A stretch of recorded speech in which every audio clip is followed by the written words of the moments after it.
perkenalkan nama saya Marsanda Syaputri Hutagalung dengan NPM 23050303148. Saya dari jurusan PGSD, Fakultas Keguruan dan Ilmu Pendidikan. Hari ini kita akan membahas topik penting, yaitu teori dan model HOTS atau Higher Order Thinking Skill. Jadi, HOTS adalah singkatan dari Higher Order Thinking Skill, yakni kemampuan berpikir tingkat tinggi. Jika biasanya kita hanya mengingat atau memahami suatu informasi, HOTS mengajak kita untuk menganalisis, mengevaluasi, dan mencipta sesuatu yang baru dari pengetahuan yang kita punya. Hal ini penting karena dunia pendidikan tidak hanya membutuhkan individu yang tahu, tetapi juga individu yang dapat berpikir kritis, kreatif, dan memecahkan masalah secara mandiri. HOTS tidak muncul secara tiba-tiba. Ia didukung oleh beberapa teori pendidikan. Antara lain, yang pertama itu taksonomi Bloom revisi. Benjamin Bloom membagi kemampuan berpikir menjadi 6 tingkatan. Dari yang paling dasar yaitu mengingat dan memahami, hingga tingkat tinggi menganalisis, mengevaluasi, dan mencipta. Ketiga tingkatan terakhir inilah yang disebut dengan HOTS. Yang kedua, teori konstruktivisme. Teori ini yang dikembangkan oleh Piaget dan Vygotsky menekankan bahwa pengetahuan tidak bisa sekedar diberikan, melainkan harus dibangun sendiri melalui pengalaman dan interaksi. Oleh karena itu, peran guru adalah sebagai fasilitator yang menantang siswa berpikir kritis, bukan sekedar memberikan jawaban. Yang ketiga itu teori metakognisi.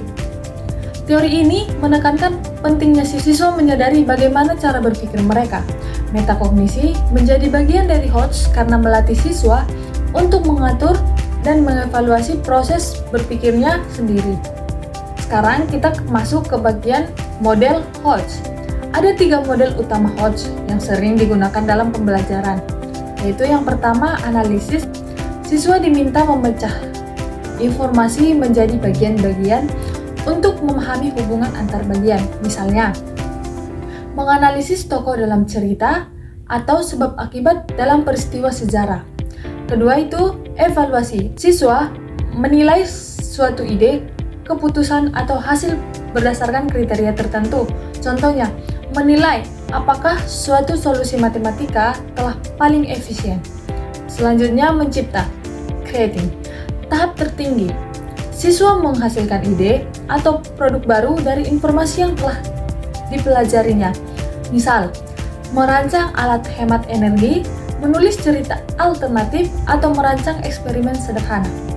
Contoh penerapan HOTS dalam kehidupan dan di kelas.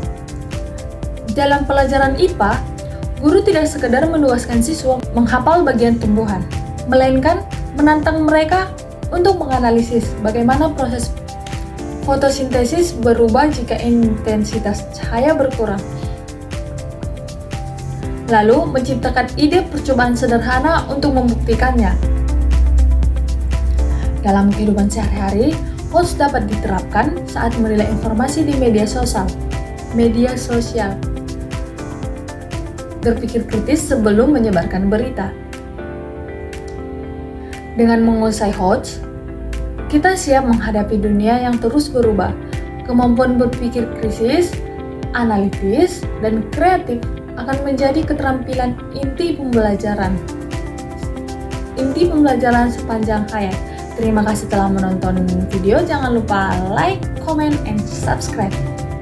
Jika materi edukasi seperti ini bermanfaat, saya Marsanda Syaputri Hutagalung pamit undur diri.